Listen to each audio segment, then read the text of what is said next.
அன்பு சொல் பரம்பு என்பது தாவர உலகம். ஓரறிவு, இரண்டறிவு என அனைத்து உயிர்களும் அரசாளும் இடம். இந்த உயிர்கண்ணியில் ஆறறிவு மனிதன் கடைசி உயிரிதான். இதில் யார் மீது போர் தொடுக்கப் போகிறார் சேரமான் என்று அகவையில் குறைந்த பரம்பு வீரன் சிரிக்க, சேர வீரன் திடுக்கிட்டான்.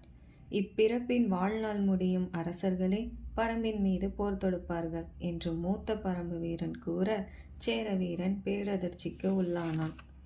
ஒரு நாழிகை முன்பு பரம்பின் எல்லையில் இருந்த முத்திரமலையின் வழியே நுழைந்த சேர வீரன் வேழக்காட்டில் செல்கையில் 2 பரம்பு வீரர்கள் வழி மறைத்து, "யார் நீ? எங்கு செல்கிறாய்?" என்று கேள்வி எழுப்பினர். சேர நாட்டின் தூதுவன் நான். சேர நாட்டின் தூதுவன் நான். பரம்பின் குலத்தலைவன் பாரியை பார்க்க வேண்டும். எதற்காக? சேரவேந்தர் பரம்பின் மேல் போர் தொடுக்க விழைகிறார். போர் தூதுவனாக என்னை அனுப்பியுள்ளார் என்ற மிரட்டல் தொனியில் பேசிய தூதுவனின் கண்களில் செருக்கு மிளிர பரம்பு வீரர்கள் இருவரும் அவ்வாறு பதிலுரைத்தனர். இருவரின் முகத்திலும் பரிகாசம் மிளிர்ந்தது. போரென்று கேட்டதும் கண்களில் கலக்கத்தை மட்டுமே இதுவரையில் கண்டிருந்த தூதுவன் முதலாய் களிப்பை கண்டான். இருவரின் பதில்களை கேட்டதும் பேச்சு இழந்து நின்றான்.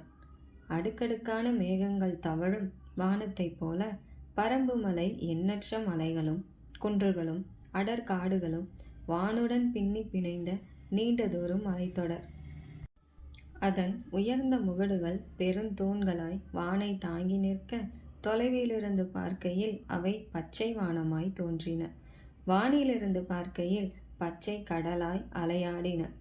காற்று மரங்களின் தலையை கோதி செல்கையில் கடலலை போன்ற கிளைகள் அசைந்தாடின. 3 பேரரசுகளின் எல்லைகளை பிரித்து வளத்தால் உயர்ந்திருந்த பரம்பு மலையின் வளம் சொல்லில் அடங்காதது. தென்னகத்தின் பேரரசர்களான சேர, சோழ, பாண்டியர்கள் வளத்தை பெருக்கி நாட்டின் எல்லையை பெருக்க முயன்று வருகையில் பாரி கொடையின் எல்லையை பெருக்கிக் கொண்டிருந்தான். மூவேந்தர்களால் அழிக்கப்பட்ட பழங்குடிகளுக்கு அடைக்கலம் அளித்தான். பாரியின் கொடைத்தன்மை புலவர்களாலும் பாணர்களாலும் போற்றப்பட, பழங்குடியினருக்கு அடைக்கலம் அளிப்பது மூவேந்தர்களை சினங்கொள்ள செய்தது.